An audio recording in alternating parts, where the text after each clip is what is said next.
tell us why you became a police officer? I can try. I can tell you my understanding of it. Truthfully, I grew up not liking the profession, not liking cops at all. My dad died when I was 10.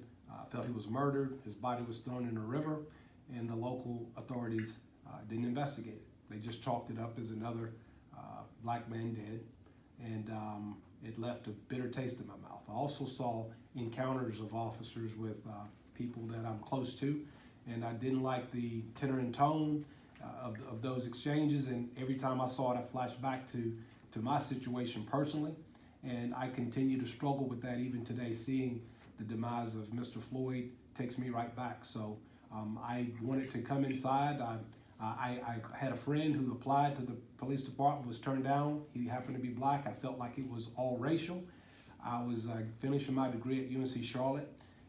Famous words were, "Watch this." I intended for them to turn me down, sue the city, make a big deal about it. That was my plan, not his plan. So here I am trying to change what we are as a profession and improve what we are as a profession internally. And yet again, we have an incident like this that I think really sets us back.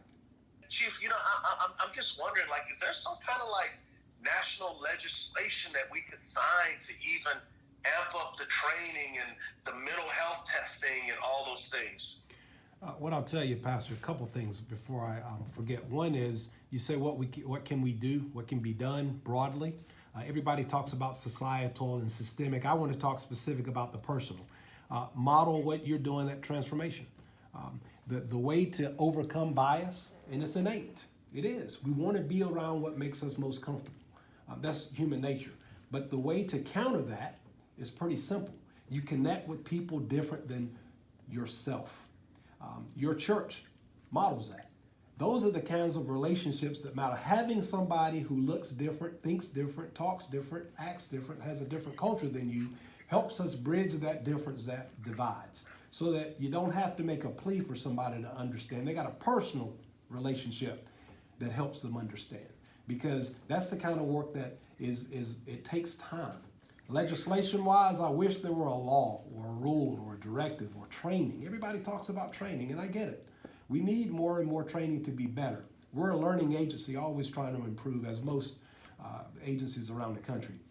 But what you can't train is learn through your upbringing. Your parents, I always say, give you the culture. They make you good people. We train you to be good cops. It starts with the former. You have to be a good person. And what I see is anybody willing to abuse somebody the way this former officer did was not worthy to be sworn in the first place. The struggle is making sure we work together so that there's an accountability of anybody who's hired. You should know an officer you can reach out to and say, this person mistreated me.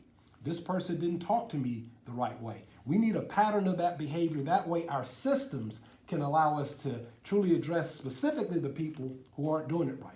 And I think that's kind of where the quote unquote system fails. We have systems in place, but without people to, and again, those who are historically not heard don't feel they have a voice. Those are the people I want to challenge most. And we're willing to step to you if you step to us, so you can get a personal relationship which leads to accountability. That's the only way to change the system. No law, no policy, no training is going to change what's in your heart. And that's what this is about. This is a fight about souls.